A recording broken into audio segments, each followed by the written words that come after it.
Hello friends, welcome to my YouTube channel. আজকে আমরা যে টপিকটা আলোচনা করব সেটা হচ্ছে ঊনবিংশ শতকে বাংলা তথা ভারতে নবজাগরণ।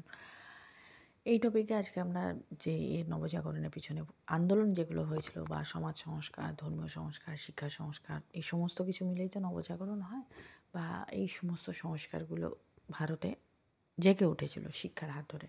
তো সেই আন্দোলনগুলো আমরা আজকে দেখব না। আজকে আমরা পার্টিকুলার দেখব যে আন্দোলনগুলোর পিছনে কী কী ঘটনা বা কী কী কারণ অনুপ্রাণিত করেছিল, এই আন্দোলনের বৈশিষ্ট্য কী ছিল, আদৌ এটাকে প্রকৃত বা নবজাগরণ বলা যায় কি না, বা তার সীমাবদ্ধতা কী ছিল সেগুলোই বা তার প্রকৃতি, এগুলো আজকে আমরা ক্লাসে আলোচনা করব।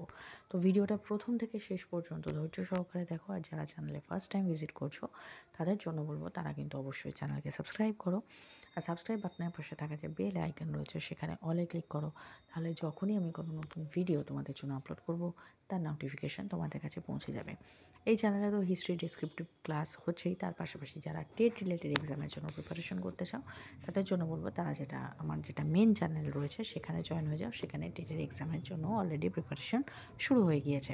তো আমার মেন চ্যানেলের লিঙ্ক আমার চ্যানেলের ডেসক্রিপশানে দেওয়া আছে। তো চলো আজকের ভিডিও স্টার্ট করা যাক। এই যে নবজাগরণ যে কথাটা, সেটা কিন্তু একটা ফরাসি শব্দ, যেটা রেনেসাঁ বা আমরা সাধারণত রেনেসাঁস বলি, এই শব্দ থেকে এসেছে, যার অর্থ নবজাগরণ, নতুনভাবে জেগে ওঠা। ঊনবিংশ শতকে মধ্যবিত্ত বাঙালি সমাজের ধর্ম, সমাজ, শিক্ষা, সাহিত্য, দর্শন, রাজনীতি প্রভৃতি সকল ক্ষেত্রে কিন্তু পাশ্চাত্য যুক্তিবাদী ও মানবতাবাদের এক ধারায় একটা বিশাল ধরনের পরিবর্তন লক্ষ্য করা যায়, এবং বিভিন্ন তৎকালীন ঐতিহাসিকরা এই ঘটনাটাকে নবজাগরণ বলেন। এর আগে আমরা যে ক্লাসগুলো করেছি সেখানে আমরা যে টপিকগুলো দেখেছি সেখানে ভূমি রাজস্ব ব্যবস্থা, বিচার ব্যবস্থা, পুলিশ ব্যবস্থা, শিক্ষা ব্যবস্থা, এই সব কিছুর দিকেই কিন্তু আমরা একটা পরিবর্তন, এবং যেহেতু ব্রিটিশরা এখানে রাজত্ব করতে শুরু করে, একটা পাশ্চাত্য প্রভাব আমরা দেখতে শুরু করি। যদিও ব্রিটিশরা আমরা বারবার দেখেছি যে নিজেদের স্বার্থ পূরণের উদ্দেশ্যে শিক্ষাক্ষেত্রে হোক, ভূমি ক্ষেত্রে হোক, বিচার ক্ষেত্রে হোক, প্রশাসনিক ক্ষেত্রে হোক সংস্কার সাধন করেছিলেন, কিন্তু সে ক্ষেত্রেও কিন্তু ভারতীয়রা কিছু অংশেও লাভবান হয়েছিল, কারণ তারা আধুনিক শিক্ষা, যুগের সঙ্গে তাল মিলিয়ে বা বিশ্ব যে রাজনীতি, অর্থনীতি, ইতিহাস, ভূগোল, এই সব কিছুর সঙ্গে পরিচয় হয়েছিল, এবং যার ফলে একটা সময়, অর্থাৎ প্রাচীন ভারতে, যে ভারত সব থেকে উঁচু শীর্ষে ছিল, যেখানে বিদেশ থেকে লোকে ভারতে শিক্ষা গ্রহণ করতে আসতো, মধ্যযুগ পেরিয়ে আধুনিক যুগে প্রবেশ করতে করতে কিন্তু সেই ভারতের সেই শিক্ষার মান, সেটা কিন্তু একদম নিচে নেমে গিয়েছিল। ভারতবর্ষের সমাজ ব্যবস্থা কিন্তু পুরোপুরি কী হয়েছিল, অন্ধকার কুসংস্কারে জর্জরিত হয়েছিল।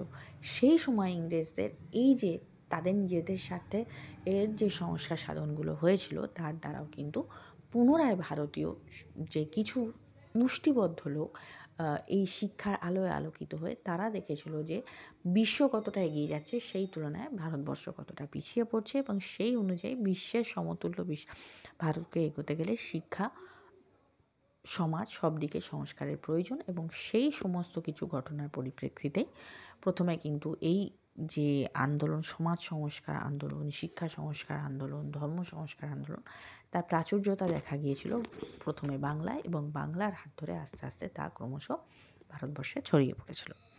তাহলে এর স্রষ্টা ও পৃষ্ঠপোষক কারা? পশ্চিমবঙ্গের জ্ঞান, বিজ্ঞান, যুক্তিবাদ, দর্শন, মানবতাবাদ, উদারনীতিবাদ প্রভৃতি ভারতীয়দের, বিশেষ করে বাঙালিদের মনে একটা অভূতপূর্ব পরিবর্তন এনেছিল, এবং এই পরিবর্তন থেকেই কিন্তু নবজাগরণের সূত্রপাত ঘটেছিল। শুধু যে নবজাগরণের পেছনে পাশ্চাত্যবাদীদের হাত ছিল তা বললে ভুল হবে। প্রাচ্যবাদী এবং পাশ্চাত্যবাদী উভয় শ্রেণীরই অবদান যথেষ্ট ছিল। এর আগে যখন আমরা যে বিভিন্ন বিদ্যালয় স্থাপন হচ্ছে, যেগুলো আমরা শিক্ষা সংস্কারের ক্ষেত্রে দেখেছি, সেখানে কিন্তু আমরা প্রাচ্যবাদী এবং পাশ্চাত্যবাদী উভয়ের ক্ষেত্রেই কিন্তু যে অবদানগুলো রয়েছে সেগুলো কিন্তু আমরা দেখেছি।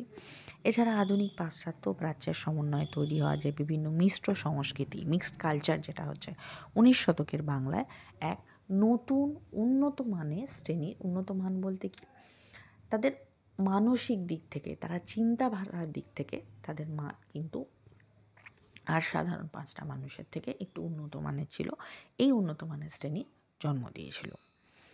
এই আন্দোলনের বৈশিষ্ট্য কী ছিল? এখানে প্রধান যেটা বৈশিষ্ট্য ছিল, এর আগে আমরা প্রাচীনকালে ভারতেও যখন প্রতিবাদী আন্দোলন হয়েছে, মধ্যকালীন ভারতে যখন প্রতিবাদী আন্দোলন হয়েছে সেখানেও দেখেছি, সেখানে কিন্তু পৌত্তলিকতাকে সাইডে রেখে ঈশ্বরের এক ধারণা বারবার আমরা দেখেছি। সেটা আমরা প্রাচীনকালে বিভিন্ন ধর্মীয় আন্দোলন, যেমন ধরো বৌদ্ধ ধর্ম, জৈন ধর্মর মাধ্যমে দেখেছি, মধ্যযুগে সুফিবাদ, ভক্তিবাদের দেখেছি, এবং আধুনিককালে আস্তে আস্তে এই ধর্ম সংস্কার আন্দোলন বা শিক্ষা সংস্কার বা সমাজ সংস্কার যাই বলি না কেন, সেখানেও কিন্তু সেই এক ঈশ্বরের ধারণায় প্রাধান্য পেয়েছে। সমস্ত ধর্মকে প্রাধান্য দিয়ে তার মধ্যে যে মূল বিশেষত্ব, তার যে মৌলিকত্ব, সেটার প্রচার।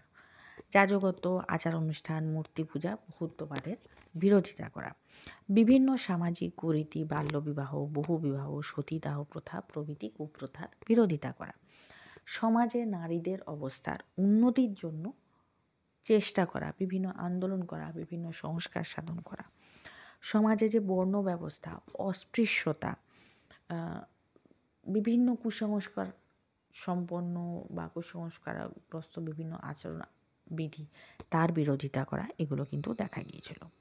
কিন্তু সেই সময়ের প্রেক্ষাপটে যদি দেখা যায়, সেখানে কিছু সীমাবদ্ধতাও লক্ষ্য করা গিয়েছিল। কারণ এই যে নবজাগরণগুলো যদি আমরা বাংলার ক্ষেত্রে দেখে থাকি, তাহলে শুধুমাত্র বিশেষ করে কলকাতা, ঢাকা অর্থাৎ শহর কেন্দ্রিক বা নগর কেন্দ্রিক অঞ্চলে এর প্রাধান্য বেশি পেয়েছিল। কারণ শিক্ষিত মানুষরা শহরেই বেশি থাকতো, তাহলে এই আন্দোলনগুলি তাদের মধ্যে ছড়িয়ে পড়েছিল এবং সেই সীমাবদ্ধতাও সেই শহরের মধ্যেই থেকে গিয়েছিল। এবং ভারতের অন্যান্য অঞ্চলেও যখন এগুলো ছড়িয়ে পড়েছিল, সেগুলোও কিন্তু সেই নগর কেন্দ্রিকই হয়ে পড়েছিল।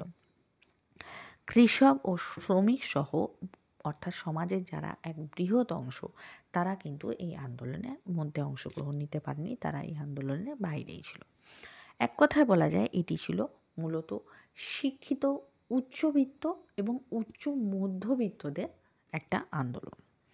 নবজাগরণের যারা পৃষ্ঠপোষকতা করেছিলেন, তারা সামাজিক কাঠামো, ধর্মীয় প্রতিষ্ঠা, জাতীয় বর্ণ ব্যবস্থা, এটা টাইপিং মিস্টেক হচ্ছে, জাতীয় বর্ণ প্রথা ইত্যাদি ক্ষেত্রে কিন্তু পুরোপুরি সাফল্য লাভ করতে পারেনি। কারণ ধর্মীয় আচার আচরণ, গোঁড়ামি, কঠোরতা এতটা বেশি ঘিরে ধরেছিল যে নতুনত্ব এই চেঞ্জেসগুলোকে আনা সম্ভব হচ্ছে না। সেক্ষেত্রে তারাই কিন্তু সমাজের থেকে অনেক সময় দেখা গিয়েছে যে একপাশে হয়ে গিয়েছিলেন।